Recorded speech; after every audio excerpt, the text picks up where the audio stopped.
Hi everyone, and welcome to Almost Cancelled. I'm Peter, and that's Connor. Hey guys.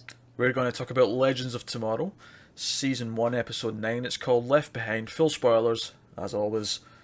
Let's get into it. This show's kinda losing me. See, there was some stuff I really liked in this episode. There's a couple of small things I liked, but for the most part, this was kinda There. not doing it for me. Do you know what? Do you know what? The moment that kind of lost me. It was they had a really good moment where Snart and his hand, and he smashed up. I was like, that was a good moment. It had impact. And then they kind of just cheapened it by going, here's a new hand. And that kind of sums it up. It's like it doesn't matter. The funny thing is, I actually, see when they did that, I thought he already knew that he could get it reconstructed, because I immediately thought, yeah, there'll be a thing on the ship, the medical thing will just reconstruct it.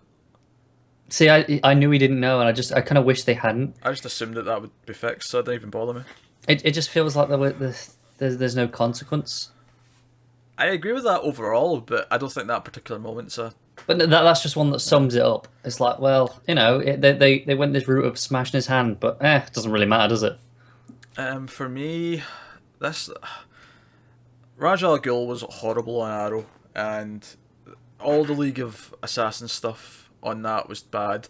Most of it here, I didn't really like. I didn't like Ra's al Ghul, the actor playing him, and even then, the character's inconsistent. I thought him like letting her go that easily was like, wait a minute, no. Season 3 of Arrow, they spent like ages, or season 2, whatever it was, whatever season That it was three. Was it 3? It took ages because they were trying to kill her for ages because she was a traitor. Like it was, I don't know. And does that mean that in Arrow he knew this that entire time that he'd already met her? It has to, because they've established these rules of time travel with the Chronos stuff. They've established that That's true. that had to have happened because we'd seen Chronos before that event. Yeah, so I didn't like any of that stuff. I thought her being like, forgetting who she was and I felt like we've done this so many times. But see, between this and Arrow, the amount of characters who have forgotten who they are, have bloodlust. There was one bloodlust mentioned. Fuck it. As soon as that came up in the previous, I was like, for fuck's sake, not this shit again. Yeah, that came up. So I wasn't feeling that. And then flipping over to the relationship side of things, I didn't mind so much them being kind of like a married couple in 1958 to 60. Ray and Yeah. Kendra. But everything after they came back, it just felt like forced drama bullshit. Like, just have them be a couple now. Don't. Do you know what? And that's give me where I thought sense. they were going with. I feel like that's what we've got at the end of the episode. And there's one thing I do actually quite like about the fact that they've spent 2 years together. We haven't had to watch it. We haven't had to watch No, this I agree with relationship that. start from scratch. That's why I said.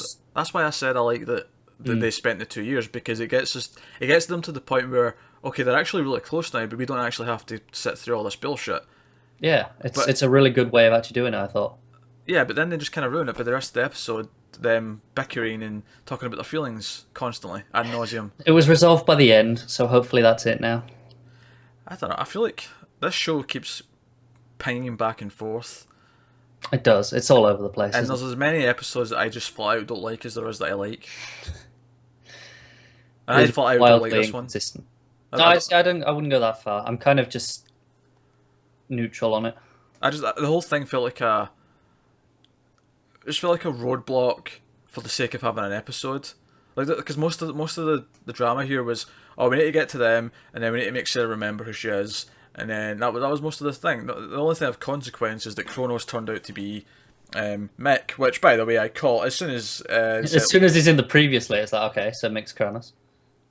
it wasn't even in the previously. I mean, you could buy that Kronos has shown up again, or you mean Mick? See, no, as soon as because I remember that the cliffhanger from the last one was Kronos, and then that was the first thing in the previously, and then it starts the episode with Kronos. It's like, okay, I'll see where this is going, and then as soon as he takes Snart, it's Well, like, absolutely. the previous one, I mean, it could be unrelated bits. For me, the moment where it's just blatantly obvious, as soon as it's like, oh, he took Snart, oh, well, I guess I know who Kronos is then. Yeah, I mean, the previous ones, that could have been anything. I don't know. I don't know. I just felt like I knew it then straight away. But, yeah, I just felt. Do you know what my problem is? Is it's a sci-fi show that's dealing with these big ideas, but I feel like none of the ideas have that much weight. Yeah, Like, normally this stuff feels really cool when they reveal it, but it's not just that I predicted who it was quite easily. It's just that, all right, so you're saying that since the start of the show he's been Kronos the whole time because, Snart left him there, and this is like him. Do you know later my on. problem with that? So he kind of seems a bit smarter as Kronos, right? Uh-huh. And he's got instructions and stuff, but why was he attacking them before he got abandoned? Because then he would never get abandoned to become Kronos. It's a fair point, but I mean, my problem starts before you even start thinking about it like that. I mean, that's Oh yeah. my problem is just that should be a really cool reveal. That should be, oh shit, this entire time they've been playing us and they've pulled the rug out from under us, and instead it was just kind of, all right, I guess, like, did you even decide that, like, at the start of the show, or is that something you decided not when you were writing this episode? Like, It didn't help that it was so blatantly telegraphed though, because when he actually took the helmet off, it's like this should have been a good reveal, and it was just like, okay, well, all right, whatever. even if it wasn't telegraphed, though, who else could it be that would mean anything? I kind of prefer the idea that it wasn't anyone. That that he never got unmasked. It didn't matter that he Oh was yeah, just yeah, about. that's how I just kind of felt about him at the start when he was just kind of this random bounty hunter dude. He was cooler as just a random Terminator. And he actually seems like he gets dumber as well as soon as we find out that it's him. Yeah, yeah, he does. And because he goes in, like, all of a sudden, League of Assassins are really easy to beat because fucking Nick's doing it. Oh no, that's fine. The one that really pissed me off was fucking Jefferson decking that ninja. That's right, yeah. It's like, look out, Ray! There's a fucking ninja behind you. Bang. What? Fuck off. And then, so they've got Mick locked up, and Rip's like, oh, we're going to reform him. And don't get me wrong, I actually kind of like the idea that Sarah wants to do that because she needs to believe it's possible to be good again. Yeah, thematically that's good for her. Yeah, thematically that actually works really well for her. I think if it wasn't for the fact that Sarah's now done this whole League of Assassins thing twice, and if you count the Bloodlust, then it's 3 times that she's kind of went, evilly and had to come back.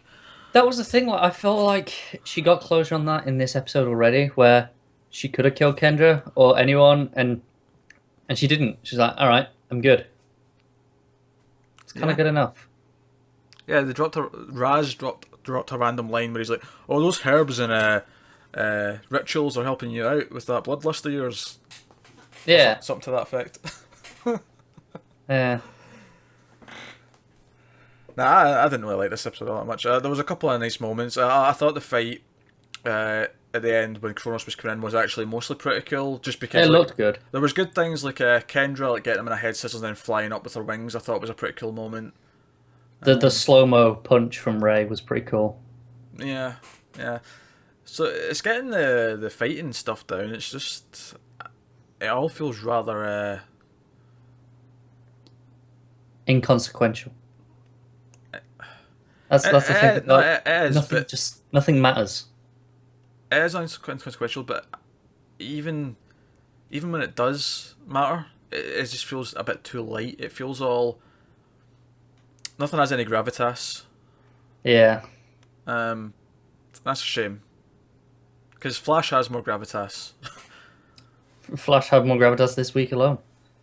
It did, and even that kind of plays fast and loose with time travel rules. Although I have to say, between this Flash and 11/22/63, I'm like, right, I've got too much time travel on TV right now.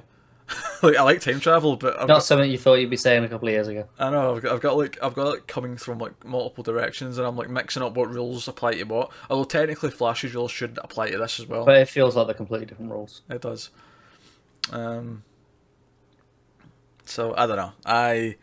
I hope next week's better. There's been parts of this show that I have really liked, but I think because it has been so inconsistent, it's been so on and off again for like 5-6 weeks now. Well, so I mean, we had 2 week break. You know what I mean? Like 5-6 episodes where it's been really bad episode, really good episode, really bad episode, okay episode, not so good episode. Yeah, I'm just not excited for it anymore because of that. Like I'm like I have no idea what I'm getting now. Yeah, it's like this could be an amazing episode, but it could be kind of shit. So, Legends is very much a mixed bag. With good episodes and bad episodes. And don't get me wrong, I didn't think this was as bad as the Star City 2040 something, whatever it was. 2046. But this is probably the second weakest episode for me, I think. I feel like it's still a considerable step above that, but yeah, it probably is the second weakest. So that's Legend of Tomorrow. Let us know what you thought, either down below on YouTube or via, email, Twitter, all that jazz. Get all that in the descriptions and whatever. That's this week's Legends of Tomorrow.